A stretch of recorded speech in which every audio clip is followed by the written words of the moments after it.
Hello' guys, তোমালোকক সকলোকে স্বাগতম জনাইছোঁ আমাৰ ইউটিউব চেনেলটোলৈ। অতি সুখবৰ আহিছে তোমালোকৰ বাবে। এগ্ৰিকালচাৰ ডিপাৰ্টমেণ্টৰ ফালৰ পৰা এটা নতুন ৰিক্ৰুইটমেণ্ট আহিছে 2025 চনৰ, যি মই ইয়াৰ এটা চমুকৈ ভিডিঅ' বনাই গৈছিলোঁ। তো তোমালোকে যদি নিশ্চয় ভিডিঅ'টো চাইছা তেতিয়াহ'লে লং ভিডিঅ'টো চাব নালাগে। যদি লং ভিডিঅ'টো চাব বিচাৰে তো তোমালোকে এই ভিডিঅ'টো স্কিপ নকৰাকৈ সম্পূৰ্ণৰূপে চোৱা যে কিমানটা প'ষ্ট আহিছে, কেনেধৰণৰ প'ষ্ট আহিছে, ইয়াৰ বাবে এডুকেশ্যনেল কোৱালিফিকেশ্যন কিমান লাগিব, তো বয়সৰ সময়সীমা কিমান থাকিব। তো এইখিনি জানিবলৈ তোমালোকে এই ভিডিঅ'টো সম্পূৰ্ণৰূপে চোৱা। তো ব'লা আমি এই ভিডিঅ'টো আৰম্ভ কৰোঁ। এগ্ৰিকালচাৰ ডিপাৰ্টমেণ্ট ৰিক্ৰুইটমেণ্ট 2025 চনৰ এগ্ৰিকালচাৰ ফালৰ পৰা পদ মুকলি হৈছে। 195টা এগ্ৰিকালচাৰ ডেভেলপমেণ্ট অফিচাৰৰ পষ্ট মুকলি হৈছে। অৰ্থাৎ ইয়াত যি পষ্ট মুকলি হৈছে সেইকেইটা হৈছে তোমালোকৰ অফিচাৰৰ পষ্ট মুকলি হৈছে। 195টা পষ্ট মুকলি হৈছে আৰু এইটো মুকলি কৰি দিয়া হৈছে আছাম পাব্লিক ছাৰ্ভিচ কমিশ্যনৰ ফালৰ পৰা, যাক চমুকৈ কোৱা হয় APSC। আৰু ইয়াৰ লাষ্ট ডেটটো হৈছে 17 এপ্ৰিল 2025, অৰ্থাৎ 17 এপ্ৰিল তাৰিখে ইয়াৰ লাষ্ট ডেটটো হৈছে। তো তোমালোকে যিসকলে অনলাইন এপ্লাই কৰিম ভাবিছা তো তোমালোকে অনলাইন এপ্লাই সোনকালে কৰি ল'বা, যিহেতু ইয়াৰ লাষ্ট ডেট হৈছে 17 April 2025। Assam public service commission total post মুকলি হৈছে 195টা এগ্ৰিকালচাৰ ডেভেলপমেণ্ট অফিচাৰৰ পষ্ট মুকলি হৈছে।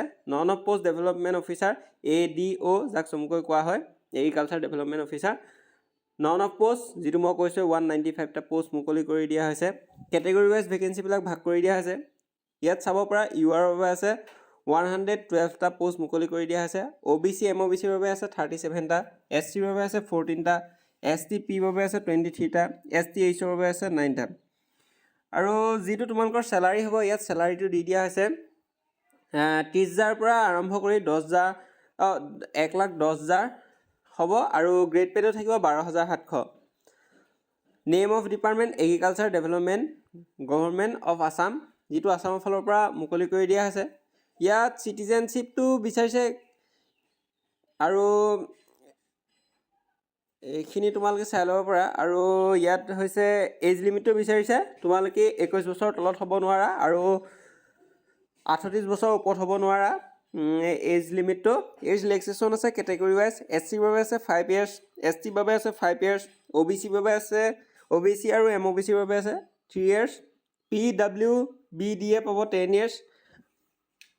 এডুকেশ্যনেল কোৱালিফিকেশ্যন বিচাৰিছে, ইয়াত তোমালোকে BSc এগ্ৰিকালচাৰ পাছ কৰা হ'লে এপ্লাই কৰিব পাৰিবা। এমপ্লয়মেণ্ট এক্সপিৰিয়েঞ্চ এইখিনি তোমালোকৰ থাকিব লাগিবই। আৰু এপ্লিকেশ্যন ফ্ৰী, কেটেগৰী ৱাইজ দিব লাগিব। জেনেৰেলে দিব লাগিব 297.25, OBC MOBC দিব লাগিব 197.20, ক্ষমা কৰিব ইয়াত 20 আছে। আৰু SC ST BPL PWBDA দিব লাগিব 47.20 ৰুপিজকৈ। এইখিনিয়ে আছে।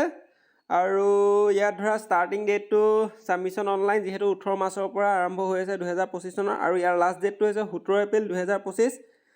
তোমালোকে যিসকলে অনলাইন এপ্লাই কৰিম ভাবিছা তো এতিয়া গৈ অনলাইন এপ্লাই কৰি লোৱা।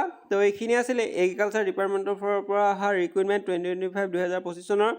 ইয়াৰ মই এটা সম্পূৰ্ণ লং ভিডিঅ' বনাই দিলোঁ। আৰু ইয়াৰ যদি অনলাইন এপ্লাই কেনেধৰণে কৰে তাৰো যদি এটা সম্পূৰ্ণ লং ভিডিঅ' লাগে তেতিয়া মোক কমেণ্ট বক্সত কমেণ্ট কৰি জনাবা। মই তোমালোকৰ বাবে এটা সম্পূৰ্ণ লং ভিডিঅ' বনাই দিম যে ফৰ্ম ফিল আপ কেনেধৰণে ফিল আপ কৰে। আৰু বহুতো নানা ধৰণৰ ৰিক্ৰুইটমেণ্ট আহি গৈছে। তো তোমালোকে চাই ল'ব পাৰা আমাৰ এই ইউটিউব চেনেলটোৰ হোম পেজলৈ গৈ, আৰু অথবা অন্যান্য ইউটিউব চেনেলটো পাই যাবা, নহ'লে ৱেবছাইটতো পাই যাবা। তো এইখিনি আছিল ভিডিঅ'টো। ধন্যবাদ।